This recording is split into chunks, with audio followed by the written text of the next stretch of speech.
भगवान बाहर निकले और जब भगवान ने देखा कि ये राक्षस है तो इस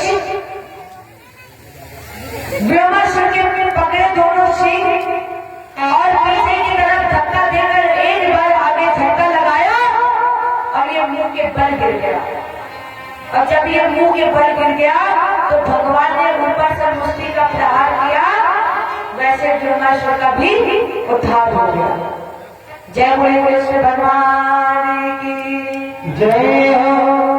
तो राजा ने कल भगवान ने 4 तत्वों को शुद्ध किया था। चित जल पावक गगन समीरा, 4 तत्वों को शुद्ध किया था। जल को, मिट्टी को,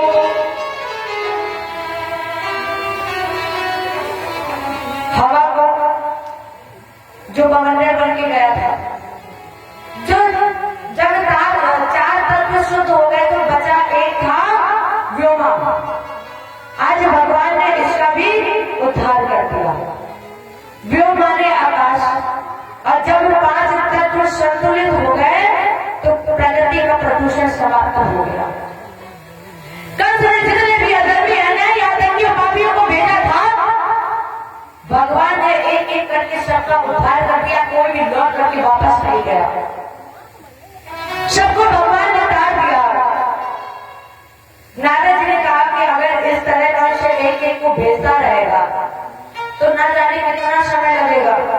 तो नारद जी ने उठाई वीणा और श्रीमन्नारायण नारायण नारायण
वैसे ये अच्छी बात है कि गुरु जी के दर्शन सुबह सुबह हो जाए, लेकिन आज यही कारण आगमन तुम्हारा। आज अचानक असमय क्या कारण है? नारद जी ने कहा बेटा वास्तव में आज कल्याण है। क्यों? बोले आज बहुत विचित्र संदेश है। यशोदायाम सुताम कन्या। अरे जिस बात को तुमने देवकी की बात समझ कर मानने की कोशिश की है ना, वो बालिका देवकी की नहीं थी, वो बालिका यशोदा की थी। इतना ही नहीं, देवक्या कृष्ण में विचार। और जो यशोदा का पुत्र कृष्ण समझ रहे हो ना? अरे वो यशोदा का कृष्ण नहीं है,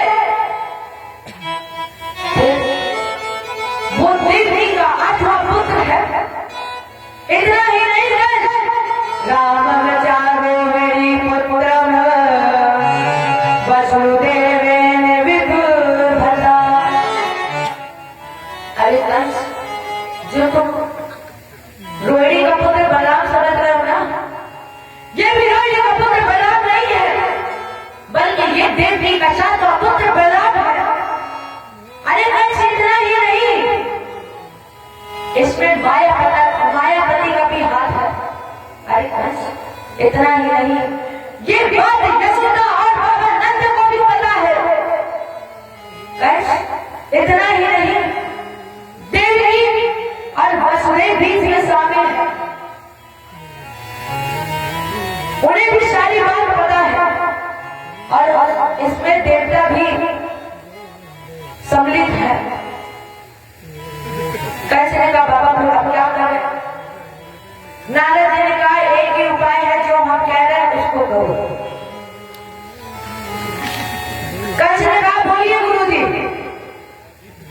नारद जी ने कहा अभी तुम्हारे पास चालू मुस्लिम कल कुशल ऊंट जैसे वीर पहलवान विजेता है,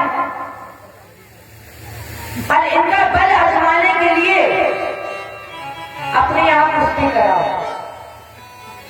अखाड़े में मनोरंजन भी होगा और कृष्ण बलराम को चारों मुस्लिम मार देगा, और अगर चारों मुस्लिम ना मार पाए तो आपका मामा हो आप मार देना। इसलिए सबसे पहले केसी नाम के दैत्य को भेजो, और जब वो लौट करके ना आए तो अक्रूर जी के माध्यम से नंद आदि वालों को बुला लो और बलराम कृष्ण को बुला लो, लगा दो देवकी और वसुदेव के हाथों में हथकड़ियां, डाल दो काला ग्रह। कैसे लगा बाबा इतनी डाल दे? अरे हम मथुरा के राजा है, कुछ तो समय दे दो। नारद जी ने कहा तुम चिंता मत करो, तुम अखाड़े की तैयारी कराओ, बाकी सारी जिम्मेदारी मेरी है। लेकिन कल से एक बात याद रखना, जो अखाड़ा बनवाना उसकी जो बाउंड्री है वो ऊंची बनवाना। कल से पूछा बाबा क्यों? नारद जी ने कहा कि अगर वो कन्हैया तो छोटी बनेगी बाउंड्री और कन्हैया उस बाउंड्री से भाग गया तो फिर कहां ढूंढते फिरोगे कन्हैया को, इसलिए ऊंची बनवाना। अब नारद जी मन ही मन में सोच रहे थे कि मान लो अगर बाउंड्री हो गई नीची और कहीं कल से कूद गया तो हमारे प्यारे कन्हैया को ना जाने कहां ढूंढना पड़ता। इतना ही नहीं, मंच अगर बनवाना तो 3.5 हाथ ऊंचे पर। क्यों? बाबा ने कहा मान लो कन्हैया कूद गया, चलो ठीक, अब दरवाजा लगवाना एक, ये नहीं कि अखाड़े की तैयारी बना दो तो दरवाजा 4-5, नहीं, एक दरवाजा। क्यों? कल ने पूछा बाबा एक दरवाजा क्यों? अरे हम राजा हैं, इतने लोग आएंगे। बाबा ने कहा अरे मेरा कन्हैया अगर मान लो तुमने 4 दरवाजे बनवाए और कन्हैया भाग गया, किस दरवाजे से गया ये तो पता ही नहीं चलेगा, तो फिर तुम किस दरवाजे से ढूंढोगे? इसलिए दरवाजा एक बनवाना। अब नारद जी अंदर ही अंदर सोच रहे थे अगर होंगे 4 दरवाजे तो हमारा कन्हैया को ना जाने कहां उसको किस दरवाजे से ढूंढना पड़ेगा। मन ही मन में सोच रहे थे, ऊपर ही ऊपर जल्दी जल्दी जाओ तुम मरो इनसे। कल से व्यवस्था में लग गए और नारद जी ने उठाई वीरा, फिर पहुंचे, सीधे पहुंचे कारागृह में जहां पर देवकी और वसुदेव थे। नारद जी ने प्रणाम किया, मां थोड़ा ही समय रह गया है, अरे ऐसे बात तो घड़ा भरने वाला है मां, जल्दी ही इसका उद्धार हो जाएगा। मां आप चिंता मत करना। इधर नारद जी देवकी जी से वार्ता कर रहे थे, उधर केशुतु कंश ब्रह्मे खुरमही महाहरो निर्जर यल मनोजवा। केशी नाम का दैत्य घोड़ा कर करके गया और ये इतना विशाल था, इसकी जो आंखें थी उसे देखकर ऐसा लग रहा था कि ये आंखें नहीं गुफा है। इतना विशाल रूप लेकर के गया, विकराल जबड़े, और ये अपनी आवाज से ही हिलना रहा था। जैसे ही इसने मुंह खोला, मेरे कन्हैया ने अपना हाथ लोहे का बना दिया, और जब इसने मुंह खोला तो भगवान ने सीधे सीधे इसके मुख में हाथ डाला और ऊपर से मोती का प्रहार किया, इसका भी उद्धार हो गया। जब ये लौट कर नहीं आया, अब इधर नारद जी देवकी जी से वार्ता कर रहे थे, कह रहे थे मां कंस के पास तो घड़ा भर गया, थोड़ी देर और पीछा करिए, थोड़ी धैर्य और धारण करिए। अब नारद जी जैसे ही चलने लगे तो देवकी ने पूछा बाबा आप क्या कर रहे हैं? और अगर मेरे कन्हैया के पास जा रहे हो तो कन्हैया से कह देना कि जब भगवान से मिलने आता है तो उसे काफी विषय लोभी कंबल इस संसार के लोग मिलने क्यों नहीं देते?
कृष्ण कृष्ण प्रमेयात्मन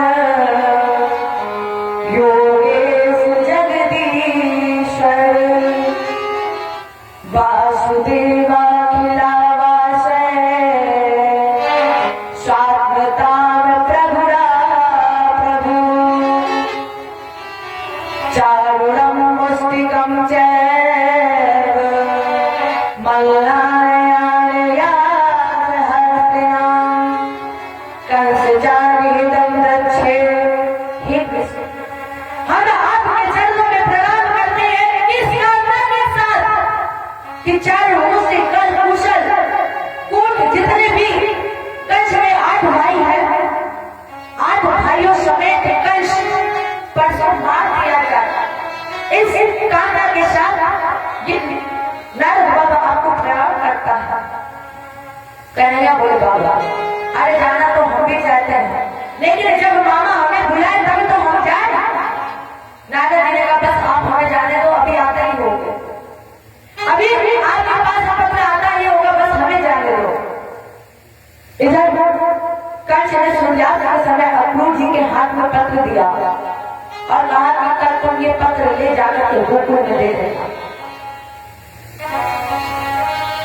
सुबह उषा काल में रथ तैयार किया और रथ तैयार करके उसमें जो घोड़ा लगाए हैं वो हवा की तेज चल रहे हैं, लेकिन ये रथ पहुंचा कब? जब रथ हवा की तेज चल रहा था तो फिर ये रथ कब पहुंचा? रथेन गोकुलं प्राप्ता सूर्यशासगिरिं नभो। राजेंद्र ये रथ पहुंचा है सूर्यास्त के समय, जबकि ये रथ चल कैसे रहा था? रथेन वायुवेदेन, रथ चल रहा है हवा की तरह और उषा काल से चले पहुंचे सूर्यास्त के समय। ये दिन पर रहे कहाँ था दिन पर ये? सुखदेव जी बोले राजा जब भी जीवात्मा परमात्मा से मिलने जाता है तब माया उसको मिलने नहीं देती है। जब जीवात्मा परमात्मा से मिलना चाहता है तो उसे माया नहीं मिलने जाती है। अक्रूर जी उसी माया में फंसे हुए थे, क्योंकि जैसे ही ये यमुना जी के किनारे पहुंचते थे अचानक इनके मन में आता था अरे अक्रूर तो अपने हाथों से ही अपने भतीजे को काल में झोंकने जा रहा है। जब अक्रूर जी के मन में ये विचार आता था तो अक्रूर जी रथ मोड़ लेते थे और मथुरा में पहुंचते थे। तो अक्रूर जी के मन में आता था अरे अक्रूर अगर वो साधारण बालक होता तो क्या पूर्ण नस्ल का शुद्रावत को मार पाता? ये कोई साधारण बालक नहीं है। जब अक्रूर जी के मन में विचार आता था इस साधारण बालक में फिर जाते थे यमुना जी के किनारे, फिर इनके मन में यही विचार आता था अरे अक्रूर तो अपने हाथों से अपने ही भतीजे को काल में झोंकने जा रहा है। दिन भर अक्रूर जी मथुरा से यमुना से मथुरा करते रहे। जब इन्हें ज्ञान हुआ तो आपकी बात कहा कि अब हम मथुरा जाएंगे। शायद इसीलिए एक चौपाई भी प्रमाणित हो गई है।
अक्रूर जी ने माया रूपी यमुना को पार किया।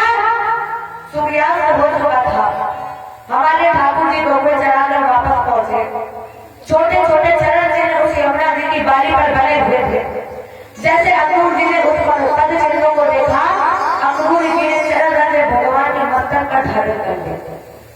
निर्भीम मनोरथान सर्वा। जैसे ही अक्रूर जी ने भगवान की चरण रज अपने मस्तक पर धारण की, सारे जितने भी जाते थे सब मनोरथ के साथ पूर्ण हो गए। सूर्यास्त के समय इन्होंने रथ रोका, बाबा नंद ने इनका स्वागत किया। जब सैन्य कक्ष में लेटे थे, भगवान पहुंचे और हमारे कन्हैया अक्रूर जी के चरण दबा रहे थे। बाबा नंद भी वहीं बैठे थे और चर्चा कर रहे थे। भगवान कृष्ण ने चरण दबाते हुए पूछा, चाचा आपका स्वागत है, लेकिन आज अचानक आपके आने का उद्देश्य क्या है? अक्रूर जी कुछ नहीं बोले और धीरे से पत्र निकाला, बाबा नंद को दे दिया। जैसे ही बाबा नंद ने उस पत्र को पढ़ा, बाबा नंद के नेत्रों में अश्रु आ गया।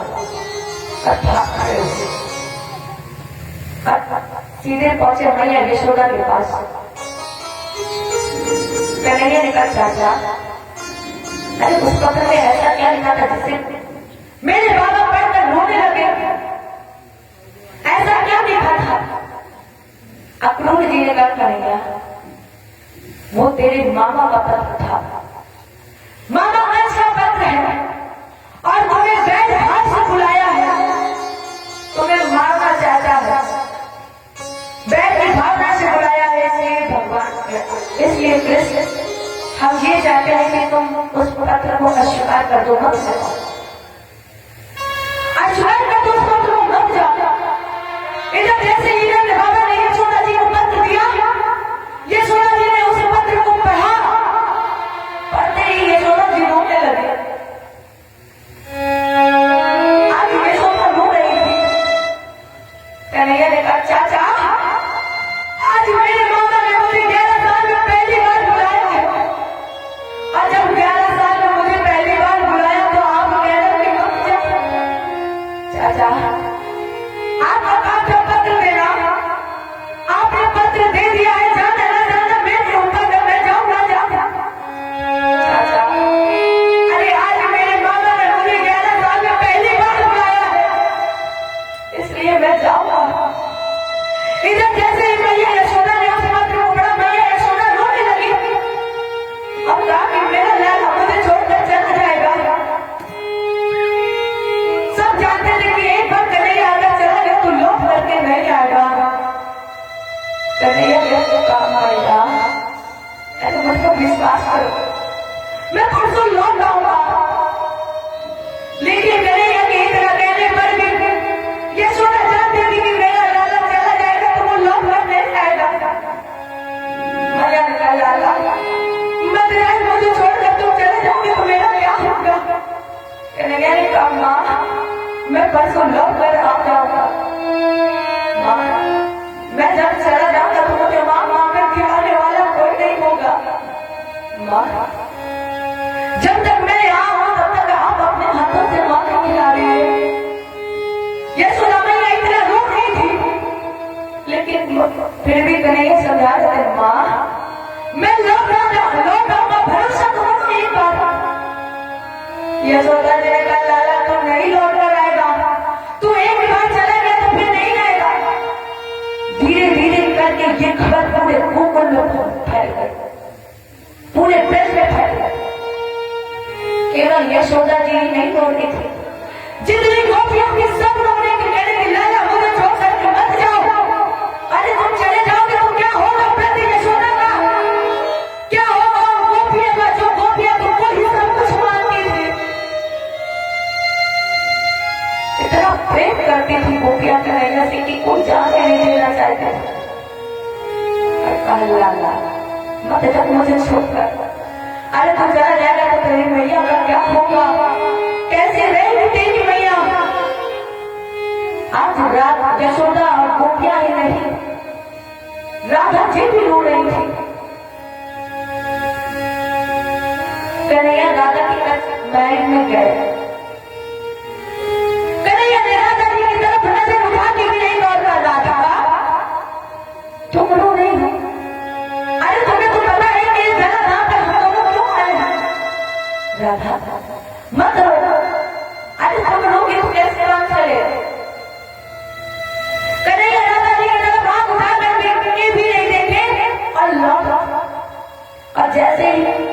लौटने लगे।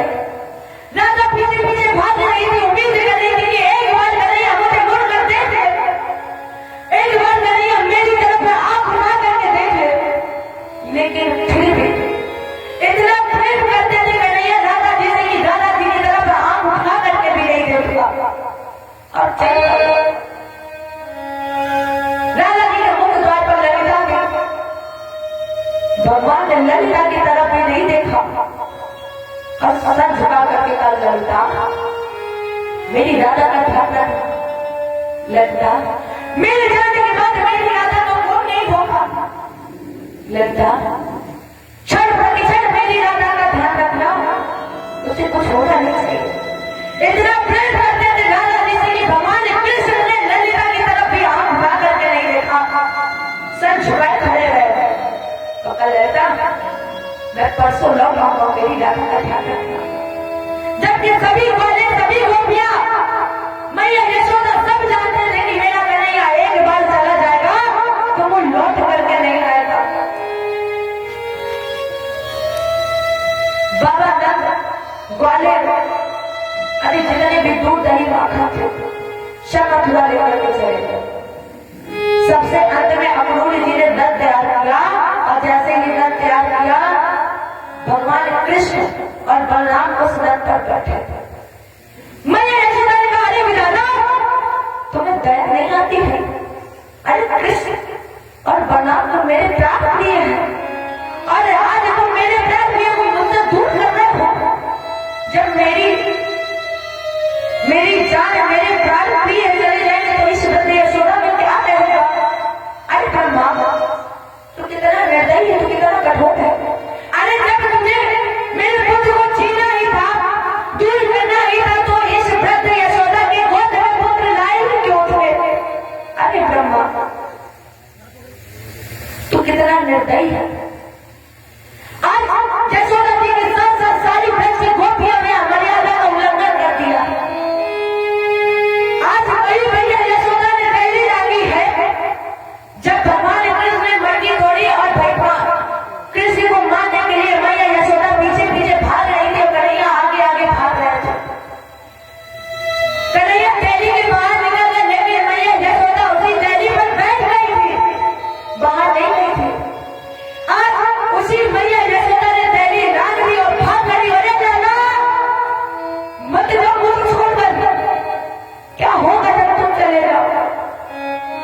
अरे बापू तेरा नाम कितना गलत रख दिया है लोगों ने। नाम तो तेरा अक्रूर है, लेकिन तेरे अंदर कितनी क्रूरता भरी हुई है। गोपी कन्हैया गोविंद कृष्ण मत जाओ, मुझे छोड़ करके लौट आओ। अक्रूर तुम कितने पत्थर हो। गोपी मंडल रोकर बोला, गोपिका बिहारी कहाँ चले। कहाँ जा रहा हूँ मुझे छोड़ करके? गोपी मंडल रोकर बोला, गोपिका बिहारी कहाँ चले। यशोदा माता चीखने लगी, हे लाल हजारी कहाँ चले।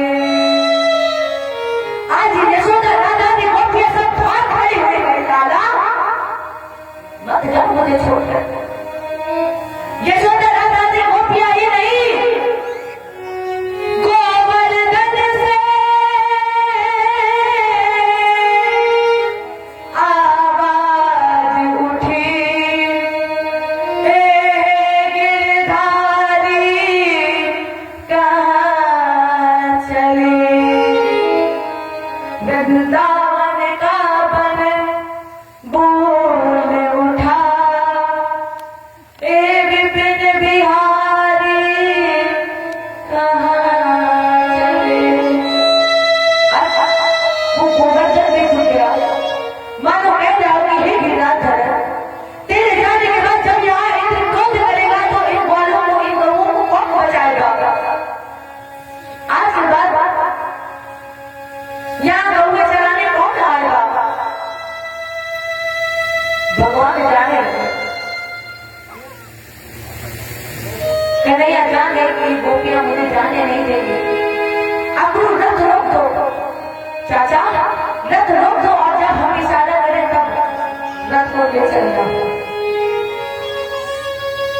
कन्हैया बलराम उस रथ से उतरे और कहा क्या आपको अपने लाला पर भरोसा नहीं है?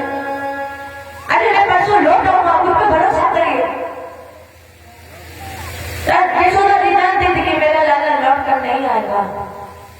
कन्हैया ने कहा भैया आज तक क्या हमने कोई ऐसा कार्य किया है जो विश्वास के योग्य ना हो? अरे भैया मुझ पर विश्वास करो, मैं परसों लौट आऊंगा। हे बालाओ विश्वास करो, मैं तुमसे कभी ना न्यारा, अब तक बीरा तुम्हारा हूँ, आगे भी सदा तुम्हारा। विश्वास करो, आज तक कृष्ण केवल तुम्हारा था, तुम्हारा है और सदा तुम्हारा रहेगा। फिर भी गोपियां रो रही थी। कन्हैया ने कहा भी बताओ, ऐसे कोई वस्तु है जो आज तक मैंने कभी अपने से दूर ना की हो? अरे राधा कोई ऐसी वस्तु बता दो जो कन्हैया ने अपने आप से दूर ना की हो। राधा जी ने कहा मुरली। जैसे ही राधा जी ने कहा मुरली, कन्हैया ने वो मुरली निकाल करके राधा जी को दे दी और इस तरह गोपियों और राधा यशोदा जी को भ्रमित कर दिया कि सभी उसी मुरली पर भ्रमित हो गए। कन्हैया ने कहा चाचा रथ तैयार करो, और जैसे ही रथ तैयार किया बलराम भैया उस रथ पर बैठे, कन्हैया उस रथ पर चढ़े और जैसे ही रथ चलने लगा, जाते हो छोड़ करके कैसे जिएंगे हम। लाला तुम जा रहे हो छोड़ के, तो हम